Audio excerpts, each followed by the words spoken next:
안녕하세요. 바이블톡 이정도 목사입니다.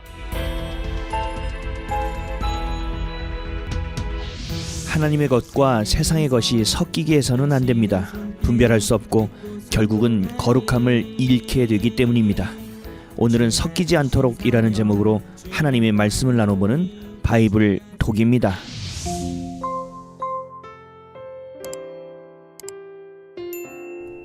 예수님을 따라가다 보면, 하나님의 말씀을 읽고 듣다 보면 어느새 믿음이 내 안에서 새록새록 자라고 있음을 알게 됩니다. 떡잎이 연하게 활기차게 자라는 것처럼 자라납니다. 물을 조금만 주어도 쑥쑥 자라올라 그 올라간 만큼 더 많은 물이 필요하고 더 단단한 가지가 필요해집니다. 더 많은 기도의 시간과 교제가 필요합니다. 하지만 쉽지 않습니다.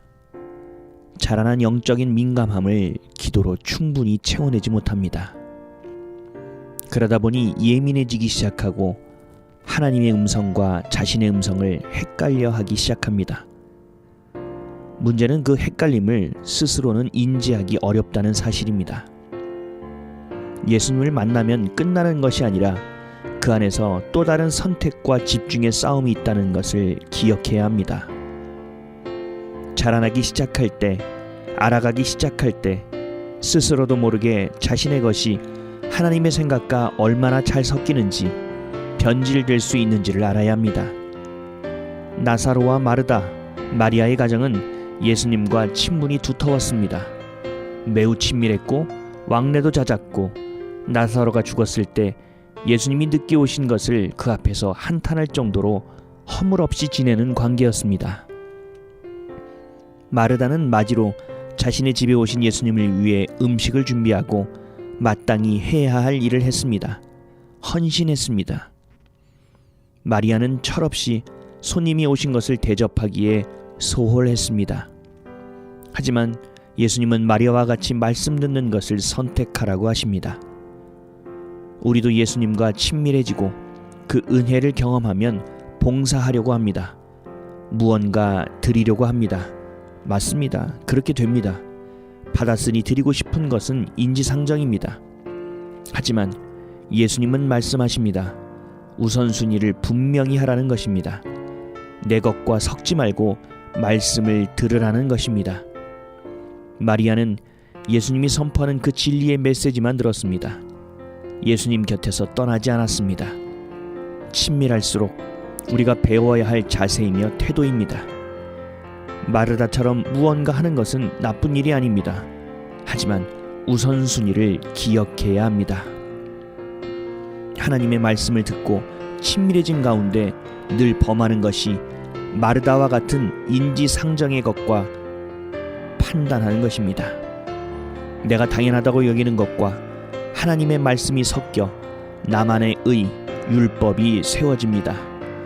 그 율법을 잣대로 사람을 판단하고 평가하는 일을 나도 모르게 하며 살아갑니다. 자라날수록 영양분이 필요합니다. 자라날수록 익어가야 합니다. 익어갈수록 고개를 숙여야 합니다. 고개를 숙일수록 내가 죽어갈수록, 내가 썩어갈수록 더 많은 열매를 거둘 수 있습니다. 겸손해야 합니다. 하나님만이 옳다는 신뢰함이 우선되어져야 합니다. 오늘도 진리의 말씀 없이 살아갈 수 없다는 연약함을 붙들어야 합니다. 하나님은 우리가 많은 일을 하는 것보다 한 가지만이라도 온전히 하는 것을 기뻐하십니다. 족하게 여깁니다.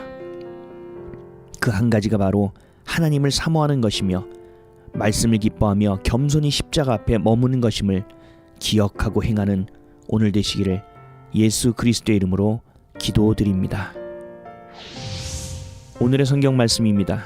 그에게 마리아라는 동생이 있어 주의 발치에 앉아 그의 말씀을 듣더니 마르다는 준비한 일이 많아 마음이 분주한지라. 예수께 나아가 이르되 주여 내 동생이 나 혼자 일하게 두는 것을 생각하지 아니하시나이까. 그를 명하사 나를 도와주라 하소서. 주께서 대답하여 이르시되 마르다야 마르다야 내가 많은 일로 염려하고 근심하나 몇 가지만 하든지 혹은 한 가지만이라도 족하니라. 마리아는 이 좋은 편을 택하였으니 빼앗기지 아니하리라 하시니라. 누가복음 10장 39절에서 42절 말씀. 아멘.